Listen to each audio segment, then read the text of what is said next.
Hamas के killer Gaza में चप्पे चप्पे पर फैल गए हैं और अब हिजबुल्लाह को लेकर जो रिपोर्ट सामने आई है उसने नेतन्याहू को परेशान कर दिया है। उत्तर कोरिया और हिजबुल्लाह के बीच पक्की दोस्ती देखकर नेतन्याहू के साथ बाइडेन को भी लग रहा है कि इस युद्ध में परमाणु बम की एंट्री हो सकती है।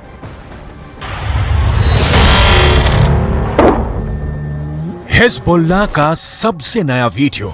लेबनान इजराइल बॉर्डर पर एक पोस्ट के पास सफेद रंग का ट्रक जा रहा है, तभी होता है एंटी टैंक मिसाइल से हमला। इस हमले में ट्रक पूरी तरह जलने लगता है। उसमें क्या था ये कोई बताने को तैयार नहीं, लेकिन बाद में इजराइल की पोस्ट पर अचानक हरकत बढ़ जाती है। कुछ लोग भागते हुए नजर आते हैं। हिजबुल्लाह के इस पिन पॉइंट अटैक ने इजराइल में बहुत बेचैनी पैदा कर दी है। क्या हिजबुल्लाह उत्तरी इजराइल पर चढ़ाई करने वाला है? क्या हिजबुल्लाह सिर्फ इस बात का इंतजार कर रहा है कि गाजा में जैसे ही इजराइल की फौज फंसेगी वो उत्तरी बॉर्डर पर युद्ध शुरू कर देगा? हिजबुल्लाह के हमले का सही वक्त क्या हो सकता है? इसे लेकर नेतन्याहू से लेकर बाइडेन दोनों पसोपेश में हैं। हिजबुल्लाह ने लेबनान इजराइल बॉर्डर पर कई हमले करके साबित कर दिया है कि इजराइल की उत्तरी सीमा अब सुरक्षित नहीं बची है। अगर गाजा पर ग्राउंड ऑपरेशन शुरू होने के बाद हमास, हूथी और हिजबुल्लाह ने एक साथ इजराइल पर हमला किया तो इनको एक साथ रोकना इजराइल के लिए बहुत बड़ा चैलेंज बन जाएगा। और तब अमेरिका की मदद के बिना हालात ऐसे बन सकते हैं कि ये तीनों फोर्स इजराइल की सेना को रौंद कर आगे बढ़ जाए।